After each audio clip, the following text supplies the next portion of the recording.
Hi, everyone. Thanks for watching this week's Class Nugget, where we're going to be sharing some highlights from our coaching sessions from the week of July 1st. Our goal last week was to wrap up our focus on periodically getting out of the comfort zone and move more into a focus on calories. And we're going to do that, focus on calories a lot here in July, no question about that.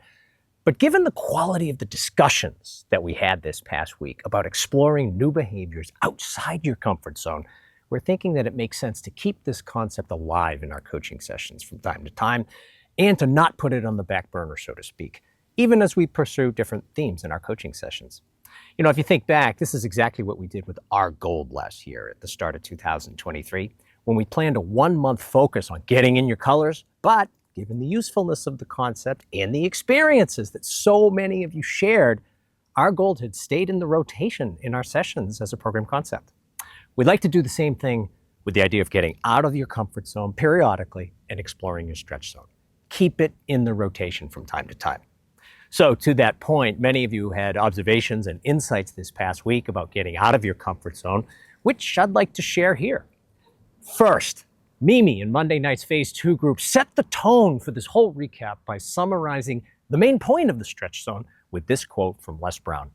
"If you do what is easy, life will be hard. If you do what is hard, life will be easy." Now, there may be some exceptions to this statement in life, but not that many. And with weight management, there may be no exceptions to this statement. Now, here's a personal share from Denise L., also in that group. And I quote, "In the past, when life threw curveballs, I would sabotage myself, almost unknowingly, and self-medicate with food. I do that less now. Just recently, I caught myself rummaging through the cupboard, and instead, I got the blender out right away and made a shake." Awesome job, Denise, of not falling into those unconscious patterns that are just so easy to fall into, but that lead to weight gain.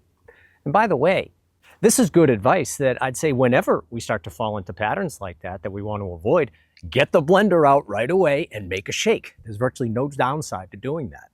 And then we had Mary C. sharing about the progress that she's made with her comfort zone.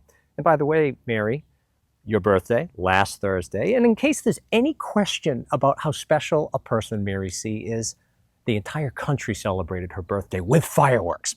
Happy birthday, Mary. And Mary shared this: "My comfort zone has become doing 2, 3, even 4 miles on a given day, whereas before a quarter mile would have been a big deal because my knees hurt so badly. Now it's completely different." Just awesome, Mary. And we need to keep hearing successes like this as a reminder of what we can get out of pushing out of our comfort zone, because it's not easy to do that. And to that point, we shared this quote for those of you who enjoyed the show Ted Lasso. "Taking on a challenge is a lot like riding a horse, isn't it? If you're comfortable while you're doing it, you're probably doing it wrong." This is just a simple acknowledgement of the fact that, again, it's hard to challenge ourselves, especially in this area of weight management, to tolerate the discomfort of the stretch zone. But when we do, it really does give us a chance to discover and develop new things and improve your methods for managing your weight. Now, here's a quickie to that point from Jade. Jade is, if you remember, is the original architect of our member data system. And I quote, "My stretch zone used to be getting back on the horse. Now it's my comfort zone to do that." Think about what she's saying here for just a minute. Actually getting better at getting back on the horse, getting better at beginning again, or as we say in the program, nunc coepi, now I begin. That's a very big deal. Here's another quickie from Lolita from the Tuesday 5 o'clock group. Lita, by the way, we miss you in our Wednesday group. Here's what Lita said. "PA used to be my stretch zone. Now I just do it." Well done, Lita. And you don't get there without tolerating the experience of first pushing yourself in a new direction. We have to periodically tolerate the discomfort. And by the way, it's not just about developing new behaviors per se. Exploring new things can actually bring about some important shifts in how we actually think about things. Things that are weight-related, health-related, lifestyle-related. Imagine that, changing how you think. This is another big deal. Lucille spoke to this point when she shared with the group, "I think differently now. I truly realize that I am worth it and that nobody else will do this for me. And with that, I'm now focused on progress, not perfection. What a practical and smart view to have, Lucille. Good insight there for you. Here's another shift in thinking that only comes from exploring outside the comfort zone. This from Jane. For the next 2 weeks, my trainer is gone. In the past, I would have shut it down. Now I'm scheduling the pool 3 times this week. This is new. There it is again, the value of tolerating the stretch zone from time to time. Different things become available, positive things that will make a difference in your experience with your weight. Okay, how about this from Denise B? My family is visiting. In the past, my comfort zone was a blowout with Italian food. Now I say, no. What else can I do to save calories and eat healthier? Big salad, low-fat deli meat for the protein, and no desserts. Again, look at the implications here of having a different response. It's a change in thinking, which again only comes from periodically exploring outside the comfort zone into your stretch zone. And by the way, it doesn't end there for Denise. On the PA front, she's really pushing new behaviors. Intervals on the treadmill, and then this is new, increasing her speed, increasing the incline, and also extending the time of her workouts.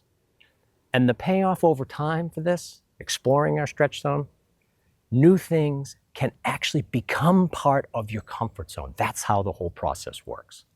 And finally, Karen G from Tuesday Nights Group, and this is fabulous, and I quote again, I'm really good at food prep where I serve people food at gatherings and no one knows they're in the box.